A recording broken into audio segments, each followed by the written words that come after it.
All right, good afternoon, and welcome to the Wilson Center for Week 3 of Tulane football. Before I introduce CJ, a couple things. We finally made it to our first game, had our first game.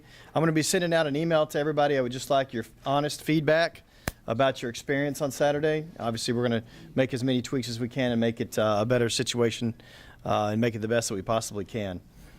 This week's game against Southeastern will be at 7:04 kickoff. It'll be broadcast on ESPN3.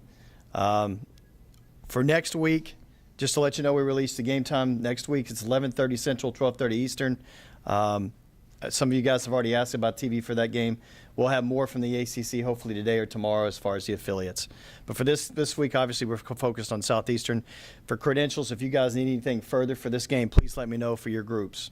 And now here's our head coach, Curtis Johnson. Thank you guys for coming out today. I really apologize for any inconvenience for the game. It's our first time, and we getting it together still. But it was, I thought it went off pretty well.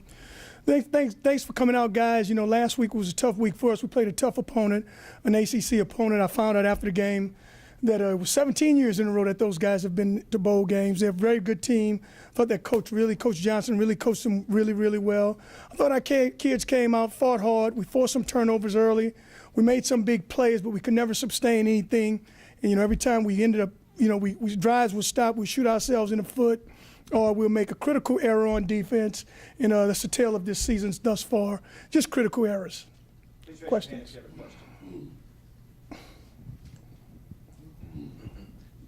The heat-related issues players had, do you see that as more of a first-time thing, the hot weather, the type of opponent you were playing, rather than something that's a concern? And are you doing anything different this week to prepare for the game? Well, we'll probably be outside all week long, but we had a couple of heat issues. So today, after the game, they were laying out back just like we were. So the weather was similar. It was just a hot game, and both teams had to get acclimated to it. It was. I don't think that made that big of a difference in the outcome of the game. As far as Tanner, I assume he will start Game 3. I know that you made the switch. No, well, he got hurt. Oh, Tanner was hurt. He's out. He had some heat issues. He got dinged around a little bit. The two plays that he got hit on, we turned it in to our officials in our conference, and they said that they should have been late hit calls. But that's the difference in officiating. But no, he didn't practice today, and hopefully we can get him out there tomorrow, and he'll be ready to go. What do you need to see from him so that he can go? Is it a concussion issue? No, I don't think it never was told to me it was a concussion. It was more heat with him, and then he did take a couple of hits that I was a little concerned about. But we'll see tomorrow. He was out there today. I think he'll be fine. As far as Paul Johnson after the game said, he could really tell you guys were zeroing in sort of at the center of the line of scrimmage, that you were really trying to stop that dive, and they kind of beat you on the outside. Is that something you might not have had to do last year with those two proven defensive tackles in there, and maybe you're having to compensate a little bit for the newness in there? Yeah, we got to do it by committee a little bit this year, and I thought their team was a little quicker. I thought our safety was a little bit out of place sometime during the course of the game. And yeah, he's absolutely right. We ran a double eagle defense. We wanted to stop the dive, and I thought for the most part we did a pretty good job of that. We just had to get outside a little bit further, and we didn't get that done. We probably concentrated a little bit too much on the receiver, trying to get a little help when I don't know if we needed the help. But we'll have some different things that we'll do the next time we play an option team. If Tanner's not ready to go, sort of highlight what Devin brings to the table as a quarterback, because he would be your guy. Yeah, well, Devin did a good job last year when in relief for Nick. He has a strong arm. He can throw the ball downfield really well. What I've liked Devin's improvement because he understands the offense a lot better than he did a year ago. We can continue to do just what we've been doing, but I think I don't know if he'll have the same accuracy that Tanner does, but his arm strength is the same or maybe even a little better. Southeastern, you always hear about their quarterback and how talented he is. However, they're a pretty balanced team overall. Could you characterize them, both the quarterback and their balance? Well, they got a really, really good running back. There's a wing back that's number 9 who can run around, a little scat back. Then there's two big-time receivers they have. So they're well balanced. And the offensive line is really, really a good offensive line. That's why the quarterback runs so many yards. But what makes them go to quarterback, he can throw it, he can run it. He was a player at Oregon, a big-time school. So none of these games would be too big for him. They have a really, really good football team.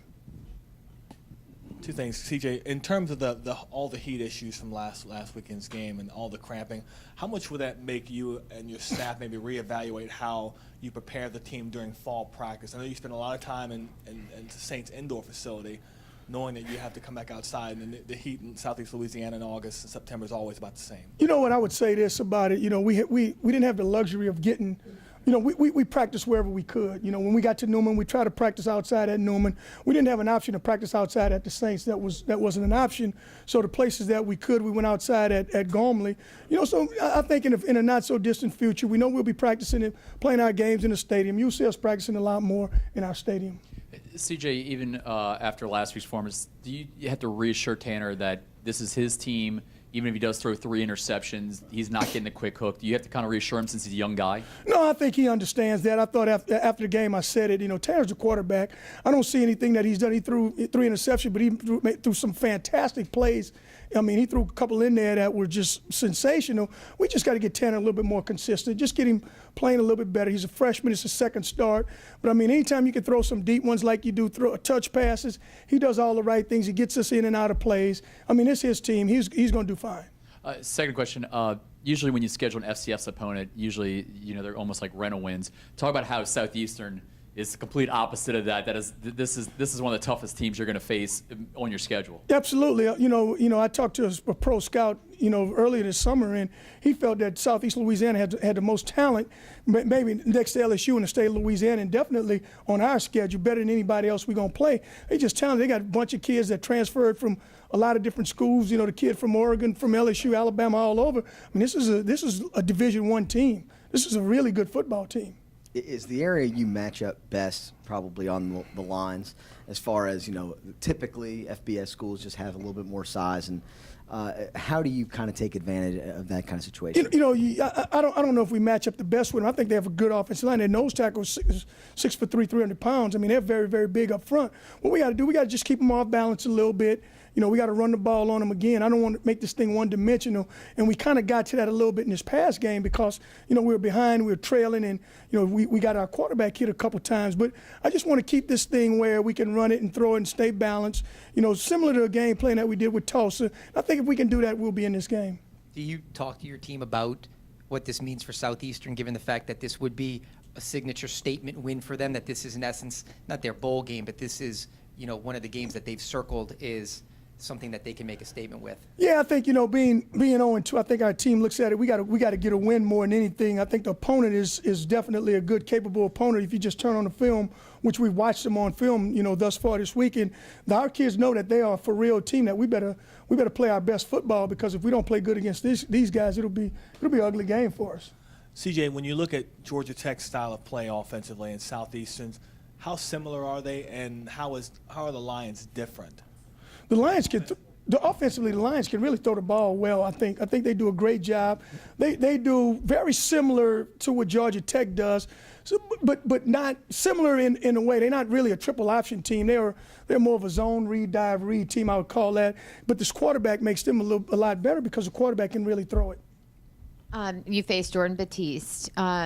You know, are you still in contact with Jordan, and you know how talented he is? Very, very talented young man. Hadn't contacted Jordan. I'm happy to see him in there. He's playing well for them. He's doing a great job. He's been a good player. You know, I wish we had him here. Sorry it didn't work out, but he's a great player for him. Yeah, the other huge issue I think coming out of the Georgia Tech game is, you know, Tanner got hit a lot and he got hit hard. He got hit 7 times. 7 times. It was 9 the previous game, so I guess that's a reduction, but he was sacked 3 times. You know, moving forward, no matter who you have at quarterback, you have to be able, I would imagine your big concern is you got to be able to protect them where you're not having to, you know, cross your fingers and hope it's not a concussion. Yeah, you know, I would hope that in some of those hits, you know, I think 3 of them was the Lions' fault and 4 of them was his fault this week. You know, we got to talk to Tanner about, there's another play. You know, we got another play coming up. Sometimes you got to just get rid of the ball. Sometimes you got to, you know, you just got to throw it away. You know, sometimes you got to, you know, a couple of those plays, you just got to check down and, you know, we'll gain a lot of yards. But just a mark of a young quarterback. You had that problem with Montana last year as well, him holding the ball. You know, you felt more confident, I think, that Tanner was getting it off quickly. What happened? Well, I think I'm still confident that Tanner's getting it off quickly. It's just sometimes, some plays, he just, like I said, the difference is Tanner got a little greedy in the game. He wasn't very patient. Sherman, obviously, he was such a weapon in week 1. Week 2, he wasn't used all that often. He was hurt the first carry. It was a hurt. He was out, yeah, from the first carry. We put him back in a couple of times, but he was actually Sherman was nauseous all week. Had a little bit of not the flu, but a little bit of throwing up, and so once he got going, he could never sustain anything. And how does he feel this week? He better be fine.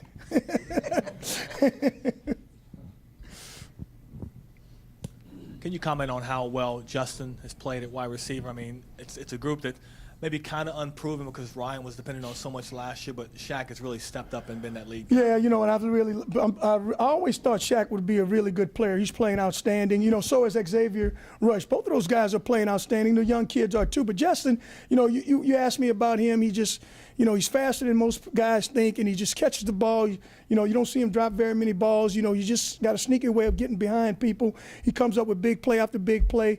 Xavier Rush kind of doing the same thing. I'm proud of those guys. They took this young team. Those are the 2 seniors that I really feel confident and comfortable with. Why do you think it's been, I guess, an easy transition for him to go from being one of the other receivers to being, I got to be that guy that steps up and takes the place of what Ryan did here and kind of make things easier for Tanner to step into?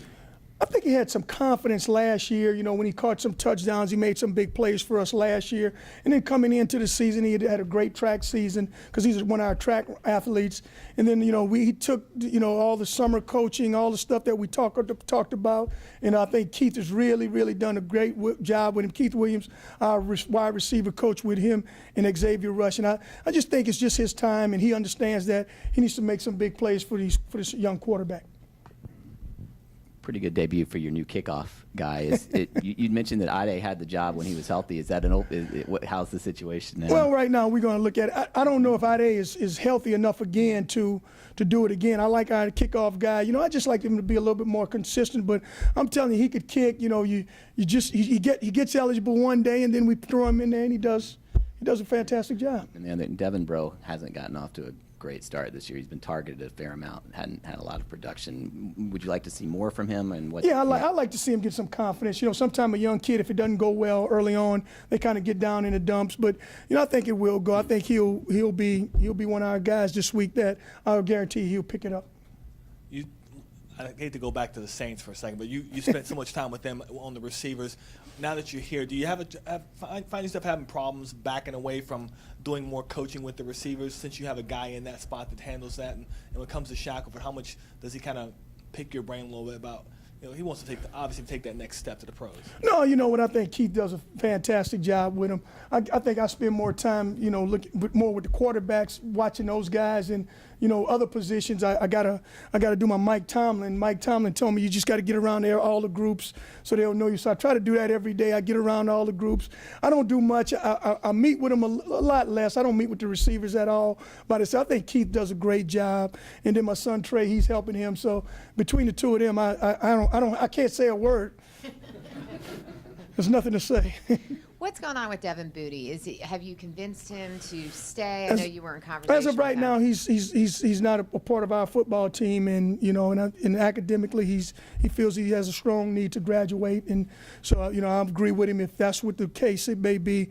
It's not about going to another school. He's in the school of business that's really tough, and he's at a critical point for graduation. Was playing time a concern with him? Probably, but he never mentioned that. He never said that was it. He was a starter on kickoff and punt return. You're going to get 8 snaps a game. You're doing well. And then we had some special plays for him also. So, he was playing.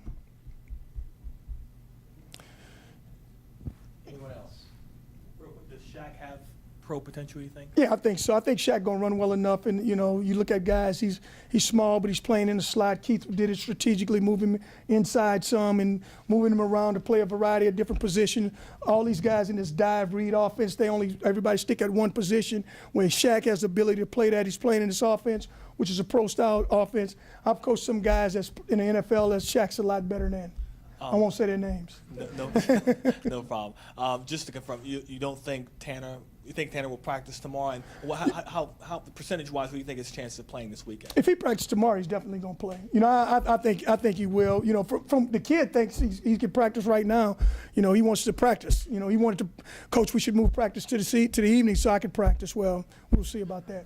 Can you kind of explain how Trevor Sims ended up on the team? Or did you guys find him off the baseball team? Like, what happened? No, the baseball coach has been bragging. I like our baseball coach. Now, he's been bragging about this guy who could play football. Well, I was told he was a receiver. Somebody else told me he was a quarterback. Well, come to find out, he's a kicker.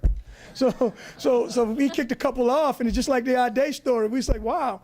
And so finally he got eligible, and he's on. I think the baseball coach, I owe him one now. Have you tried him kicking field goals? Not yet. We got one thing at a time. Now, we only had him for a week. Yeah, he did some kicking in high school, but he was supposed to be a receiver also. He beats with Keith. What's his longest high school kick? I'm not telling. I'm not telling. Thank you, guys.